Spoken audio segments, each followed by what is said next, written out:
Dear student, आज के इस वीडियो में हम चावल के बारे में डिस्कस करेंगे।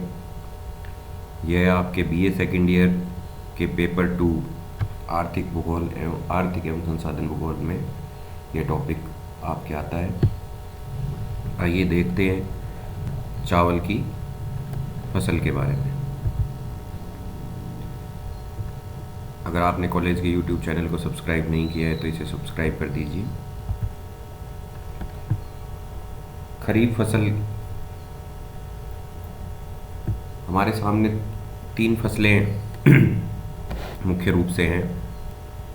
एक खरीफ, दूसरी रबी और तीसरी जायद। खरीफ फसल का चक्र जुलाई से अक्टूबर तक चलता है और यह दक्षिणी पश्चिमी ग्रीष्म मानसून के दौरान होता है, जबकि रबी की फसल का चक्र अक्टूबर से मार्च तक चलता है तथा यह उत्तर पूर्व या शीतकालीन मानसून के दौरान होता है। मार्च और जून के बीच में जो समय है उस दौरान ऐसी फसलें उगाई जाती हैं जो कि इन्हें हम रसदार फ्रूट्स भी कह सकते हैं, जैसे तरबूज है, खरबूजा है, खीरा है। ऐसी फसलों को जायद का नाम दिया गया। इन शब्दों की उत्पत्ति अरबी भाषा के शब्द से हुई है। जैसे कि खरीफ शब्द का अर्थ है शरद ऋतु और रबी फसल का अर्थ है वसंत ऋतु। खरीफ फसलों में चावल, मक्का, ज्वार, बाजरा, रागी, अरहर, सोयाबीन, मूंगफली, कपास इत्यादि। रबी की फसलों में जो कि मुख्य रूप से उसमें गेहूँ, जौ, जई, चना, मटर, अलसी, सरसों इत्यादि रबी की फसलों में आते हैं। आइए देखते हैं, जो आज का हमारा टॉपिक है वो है चावल और ये खरीफ की फसल है। इसे हम डिस्कस करेंगे कि ये किन क्षेत्रों में उगाई जाती है ये फसल और विश्व के किन किन क्षेत्रों में चावल की खेती मुख्य रूप से की जाती है। साथ ही हम डिस्कस करेंगे कि इसके लिए आदर्श भौगोलिक दशाएं क्या हैं। आइए नज़र डालते हैं। चावल के उत्पादन के लिए जो आवश्यक भौगोलिक दशाएं हैं उनमें चावल की खेती के लिए तापमान 20 डिग्री से 30 डिग्री सेंटीग्रेड तक तथा वर्षा 75 सेंटीमीटर से अधिक होनी चाहिए। चावल की खेती जो कि ज़्यादा पानी वाले इलाकों में ज़्यादा उगाई जाती है, क्योंकि इसके फसल के लिए आवश्यक वर्षा जो चाहिए वो 75 सेंटीमीटर से अधिक होनी चाहिए। जिन प्रदेशों में वर्षा की कमी है, जैसे हमारा पंजाब, हरियाणा, जहाँ अगर नेचुरल रूप से देखें तो वहाँ बरसात कम होती है, लेकिन सिंचाई की सहायता से वहाँ चावल की खेती की जाती है। इसके लिए जो उपयुक्त मिट्टी है वो चिकनी मिट्टी है। इसके अंदर यह फसल काफ़ी अच्छी होती है और इसमें पानी ठहरा हुआ रहता है, इस कारण ये इसके लिए उपयुक्त है। चावल की सफल खेती के लिए मिट्टी की पीएच मात्रा जो है वो 5 से 8 के बीच की सीमा के अंतर्गत होनी चाहिए। अब देखते हैं विश्व के किन किन क्षेत्रों में चावल की खेती की जाती है। विश्व के विभिन्न भागों में चावल का उत्पादन 39 डिग्री साउथ यानी ऑस्ट्रेलिया से 15 डिग्री नॉर्थ चीन और जापान तक इसकी खेती लगभग की जाती है और यहाँ की मोस्ट ऑफ द पॉपुलेशन जो है वो चावल अब उनकी मुख्य डाइट है। ये भी कारण है। भारत में चावल की खेती 8 डिग्री 9 मिनट 8 डिग्री उत्तरी अक्षांश से लेकर के और 34 डिग्री उत्तरी अक्षांश तक। केरल के कुटनाद घाटी में सागर स्तर के नीचे से लेकर कश्मीर की घाटी में 2000 मीटर की ऊंचाई तक भी इसे उगाया जाता है। कहने का अभिप्राय ये है कि भारत के मोस्टली पार्ट में चावल उगाया जाता है। आगे मैप में भी हम देखेंगे कि किन किन भागों में मुख्य रूप से चावल उगाया जाता है और किन किन भागों में गौण रूप से इस फसल को उगाया जाता है। मोर और लेस ये लगभग पूरे इंडिया में कहीं ना कहीं कम स्तर पे या ज़्यादा स्तर पे उगाया ही जाता है, और क्योंकि ये हमारे भोजन का मुख्य पार्ट है। कुछ पार्ट्स को छोड़ दें। धान गीली नम जलवायु के साथ जुड़ा हुआ है, हालांकि ये उष्णकटिबंधीय पौधा नहीं। चावल के बारे में एक कुछ बुक्स में डायरेक्टली लिखा हुआ है कि ये उष्णकटिबंधीय पौधा है, तो इसे हम पूर्णतः ऐसा नहीं कह सकते कि ये उष्णकटिबंधीय पौधा है।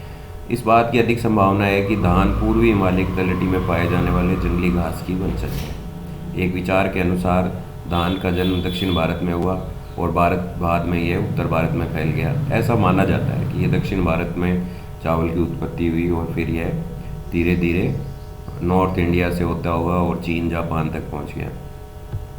जापान और इंडोनेशिया में इसका आगमन लगभग 2000 ईसा पूर्व, तो कोरिया और फिलीपींस में लगभग 1000 ईसा पूर्व इसकी उत्पत्ति मानी जाती है, इसका आगमन। और दुनिया भर में चावल की यात्रा धीमी रही है ऐसा माना जाता है, लेकिन एक बार आने के बाद यह वहीं रुक गया। अर्थात जो टाइम गैप मैंने आपको बताया कि जापान और इंडोनेशिया में 2000 ईसा पूर्व आया और फिर कोरिया फिलीपींस में 1000 ईसा पूर्व आया, तो कह सकते हैं कि इन देशों में इसकी जो डिफ्यूजन था, इसका फैलाव था, वो उसको लेकर के टाइम तो लगा, लेकिन उस एक बार आने के बाद में ये लोगों की मुख्य भोजन बन गया और आज लगभग इन क्षेत्रों में, हर क्षेत्र में ये डाइट का प्रमुख पार्ट है। और अब ये एक आर्थिक उत्पाद भी बन चुका है और भारतीय उपमहाद्वीप में खेती की भूमि के 1/4 से अधिक में चावल बोया जाता है और यह भारत के दक्षिण और पूर्वी हिस्सों में दैनिक भोजन का अहम हिस्सा है। उत्तरी महाद्वीप के उत्तर और मध्य भाग में जहाँ गेहूँ अक्सर खाया जाता है, चावल अपना एक अलग स्थान रखता है और त्यौहार और विशेष अवसरों पर इसे पकाया जाता है।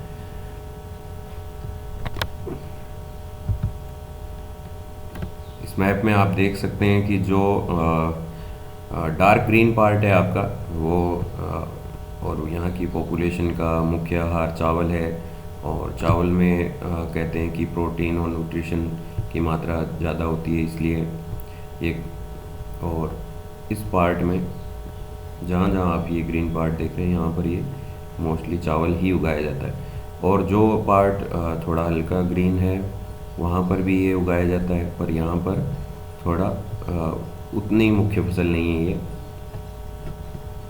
और जिस पार्ट में, जैसे यहाँ कुछ पार्ट में अगर बरसात कम होती है तो वहाँ पर सिंचाई द्वारा ये उसे कंपनसेट कर दिया जाता है।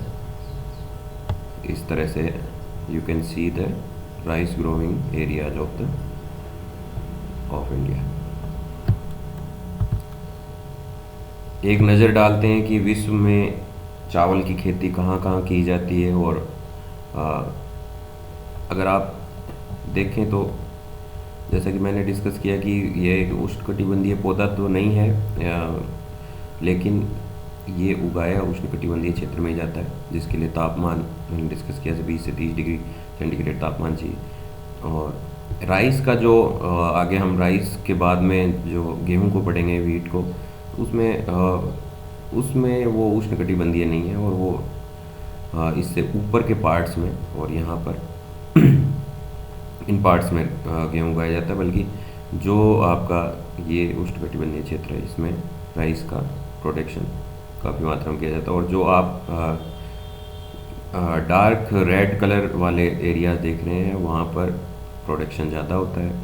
और ये आपके टॉप 10 कंट्रीज़ की लिस्ट है जिसमें, और ये इसका सोर्स है rice outlook economic research survey, United state department of agriculture USD में। और इसमें टॉप 10 राइस ग्रोइंग कंट्रीज़ हैं, ये राइस प्रोड्यूसिंग कंट्रीज़। जो सबसे ज़्यादा जो प्रोडक्शन करता है चावल का वो चीन है, फिर इंडिया है, इसमें आप डार्क रेड कलर में देख सकते हैं, फिर इंडोनेशिया है, उसके बाद बांग्लादेश का स्थान आता है, फिर वियतनाम, छठे स्थान पर थाईलैंड, फिर 7वें पे म्यांमार, 8वें पे फिलीपींस, फिर ब्राज़ील को हल्के रेड कलर से दिखाया है और फिर जापान। तो ये तो थे आपके और अगर हम कह सकते हैं कि ये अगर ब्राज़ील को छोड़ दें तो एशिया की प्रमुख क्रॉप है और एशिया के लोगों के लिए ये भोजन का प्रमुख पार्ट है। आइए आगे देखते हैं।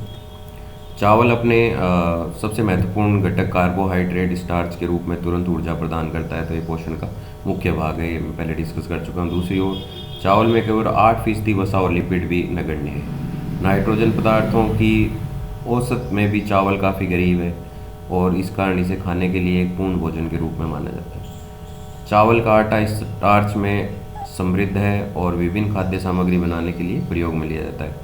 यह शराब माल्ट बनाने के लिए भी शराब बनाने वालों द्वारा कुछ मामलों में प्रयोग किया जाता है।